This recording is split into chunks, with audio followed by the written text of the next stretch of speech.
இல்ல ஜென்சி பத்தின அவர் விமர்சனம் வந்து வைத்தறிச்சலுடைய வெளிப்பாடு. ஒட்டுமொத்த ஜென்சி எங்களுக்கு தான் வேலை ஓட்டு போட்டாங்க அப்படின்னு அவர் கிரியேட் பண்ணி வச்சிருந்த அந்த அஜெண்டாக்கு, அந்த நரேட்டிவ்க்கு எதிராக ஜென்சிங்கிற பேர்ல திராவிட முன்னேற்ற கழகத்தின் பக்கம் பெருமளவு இளைஞர்கள் வராங்கிறத பொறுத்து கொள்ள முடியாமல் அவர் பேசுறார். இன்னொரு முக்கியமான விஷயம், அவர் ஹைஜாக் பண்ணிட்டாங்க நீட் எதிர்ப்பு போராட்டத்தை, ஜென்சிங்கிறது மூலமா ஹைஜாக் பண்ண அட்டம் பண்றாங்க அப்படிங்கிறாங்க. உங்களை யாராவது வர வேணாம்னு சொன்னாங்களா?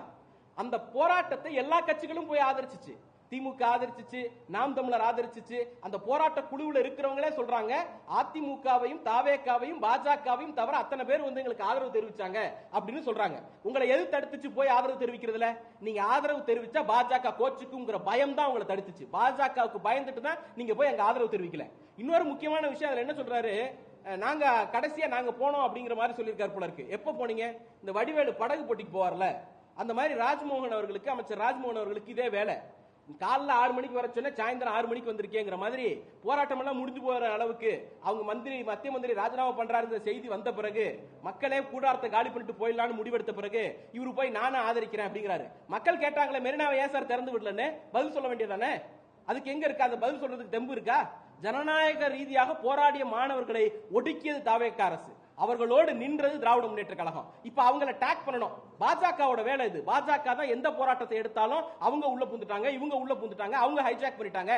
விவசாயிகள் போராட்டினா காலிஸ்தான் பஞ்சாப்ல இருந்து வராங்க, ஆம் ஆத்மி ஆதரவு அப்படின்னு நலிஃபை பண்றது.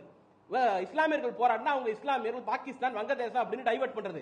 அந்த மாதிரி மாணவர் போராட்டத்தை எதிர்கொள்ள துப்பற்ற இந்த தாவேக அரசு, திமுக உள்ள புந்துருச்சு, ஜென்சி கைப்பற்றிட்டாங்க அப்படின்னு சொல்லி மடைமாற்றுகிற வேலையில ஈடுபடுறாங்க தவிர அந்த மாணவர்கள் கேட்ட கேள்விக்கு இவங்கள்ட்ட பதில் இல்ல. ஏன் சார் ரோட்ல போன மாணவனை அடிச்சிங்க? ஏன் சார் மதுரையில காலேஜ் ரூம்ல கிளாஸ் ரூம்ல உட்கார்ந்து இருந்த ஒரு ஸ்டூடெண்ட் லீடரை பிரிவென்டிவ் அரெஸ்ட்னு தடுப்பு காவல்ல வச்சீங்க? தமிழ்நாட்டோட வரலாற்றுல இதெல்லாம் நடந்ததே இல்லையே. சிபிஐ சொல்லிருக்காங்க சார், நேம் டேக் இல்லாத போலீஸ் மாணவர்களை அரெஸ்ட் பண்ணாங்க அப்படின்னு சொல்லிருக்காங்க. இதுக்கெல்லாம் பதில் சொல்லிடுங்க, அப்புறம் ஜென்சி பத்தி பேசலாம். இன்னொன்னு, ஜென்சி 200 ரூபாய்க்கு வராங்க 300 ரூபாய்க்கு வராங்கன்னு பேசியிருக்காரு. அவங்க என்ன பிளாக்ல டிக்கெட் வித்தவங்களா? 200 ரூபாய் 300 ரூபாய்க்கு டிக்கெட் விற்கிற கதை எல்லாம் அவங்களுக்கு தெரியாது. அவெல்லாம் லட்சக்கணக்கில் ஆயிரக்கணக்கில் இன்ஜினியரா, டாக்டரா, சயின்டிஸ்டா வேலை பார்த்துட்டு இருக்கக்கூடியவர்கள். அவங்க பெரிய பெரிய ஃபிர்ம்ல வேலை பார்த்துட்டு இருக்கக்கூடியவங்க.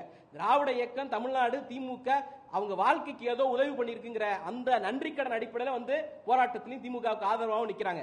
இந்த நன்றி உணர்ச்சியோடு வரக்கூடிய கூட்டம் உங்களுக்கு இல்லைங்கிற வைத்தறிச்சல்ல எங்க மீது அவதூறு பரப்புறதை வன்மையா கண்டிக்கிறோம்.